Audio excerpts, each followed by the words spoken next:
Theodore. He's a tugboat and a friendly tugboat too. A friendly tugboat too. Oh, Theodore likes to do the things that friendly tugboats do. Pushing and a pulling in the great big harbor, in the great big world is so much fun. So many brand new things to discover. Waking with the sun, gotta get the job done. Oh, Theodore and Emily, Foduck, Hank and George, and the harbor master too.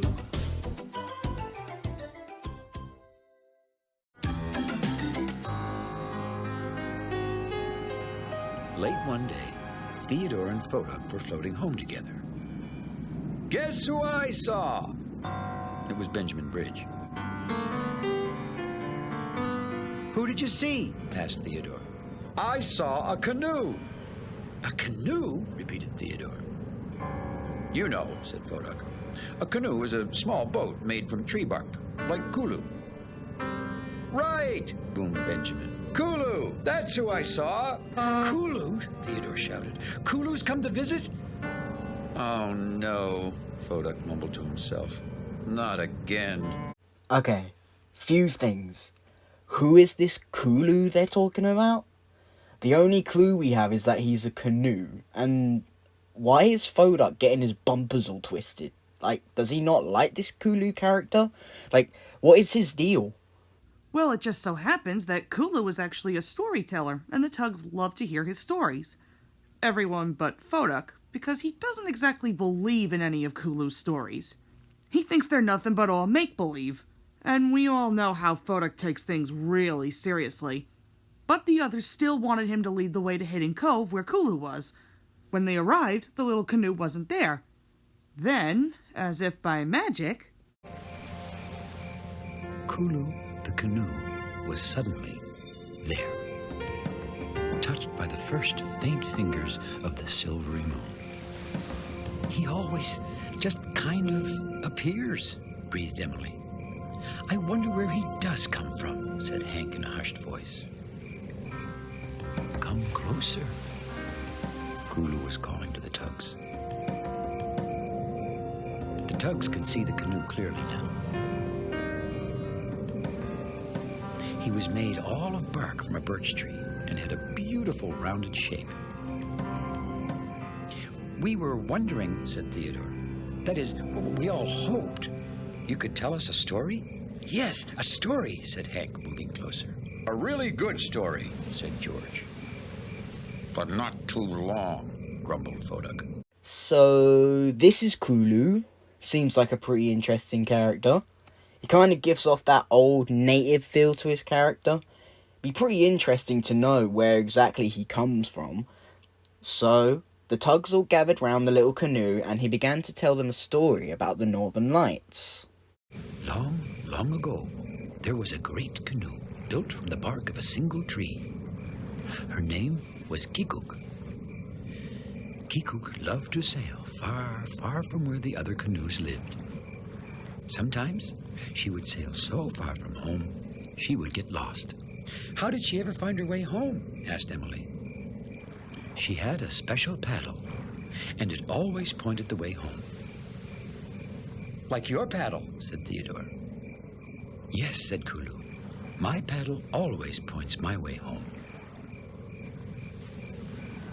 One day, there was a big storm, and Kikuk lost her paddle. Well, how'd she find her way home? Asked George.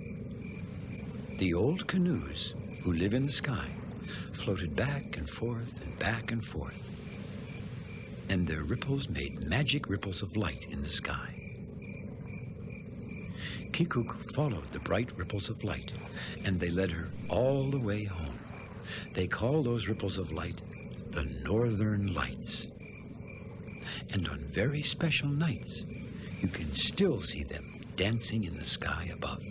I don't know about anyone else, but this scene amazes me. I love how there's no music to set the tone here, for one. I adore quiet scenes like this. The fact that Kulu's story is technically mentioning quote-unquote dead characters representing the Northern Lights, and whether the Tugs actually understand that or not, fascinates me.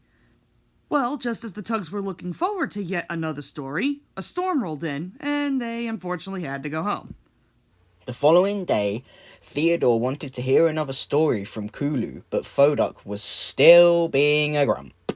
After some convincing, though, he finally agreed, but when they arrived at Hidden Cove, Kulu was gone. He's not here, said Foduck. Well, that's funny, frowned Theodore. He promised to tell us a story. Foduck was already turning to go when Theodore saw a sight that almost stopped his engine. That's Kulu's paddle, he gasped. Well, maybe he forgot it, said Foduck. Oh, he'd never leave without his paddle, said Theodore. It points his way home.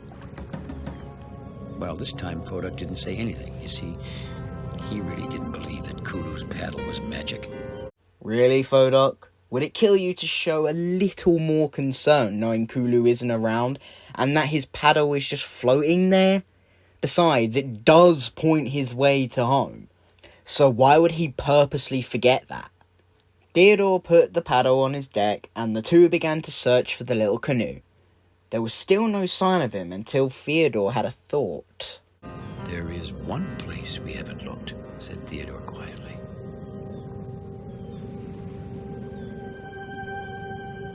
Shipwreck Rock.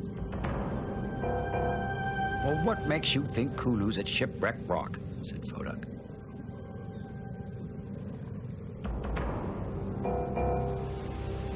He's there, said Theodore. I just know.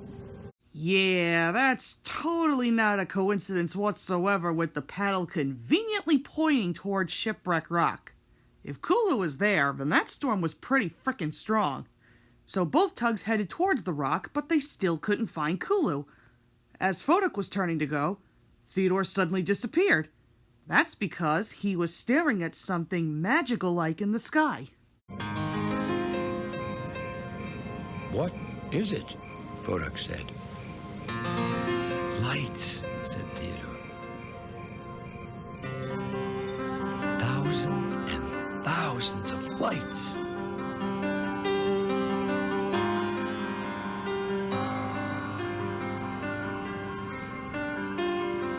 They look like ripples in the sky, said Foduck slowly.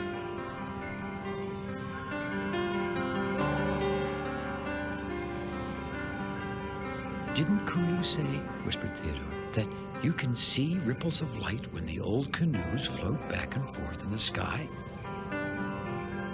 The Northern Lights, gasped Theodore. Those must be the Northern Lights. And what a sight they are. Graham really outdid himself here, and the team for pulling this off so beautifully. By far one of my favorite scenes in the whole series. Same though. Remember when I almost fell asleep to that scene? It's just so calming. I remember. So both tugs continued to stare up at the Northern Lights, and wouldn't you know it, not a few seconds later, they found Kulu washed up on the sand, and Theodore helped tow him back into the water.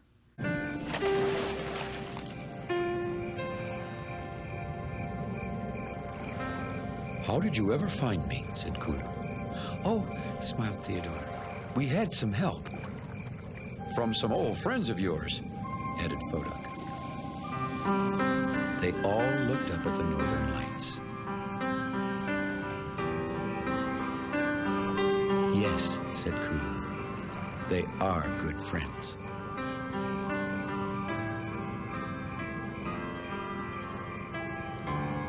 Kulu, said Foduck, do you know any more stories?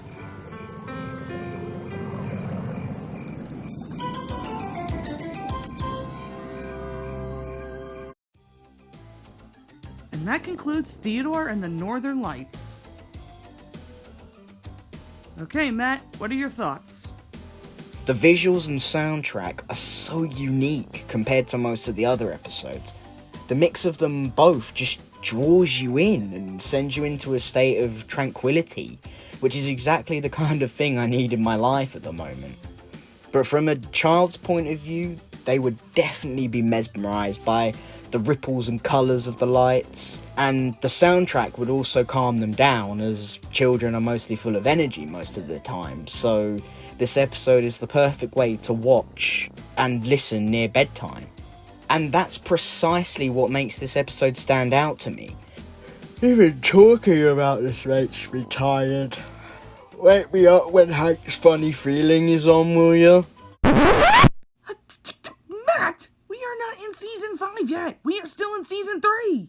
We cannot physically jump seasons yet! Don't spoil it, you bum! Well, what else can I say about this episode, other than it's amazing? It's visually beautiful, breathtaking, calming, you name it. I love to hear stories about the Northern Lights, whether it's human, animal, or tugboat based. The story is so intriguing to where I wanted to see the Northern Lights for myself one day.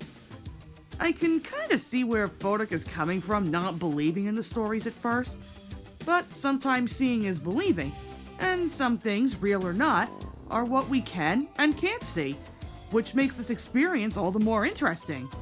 Also, viewers are introduced to Kulu.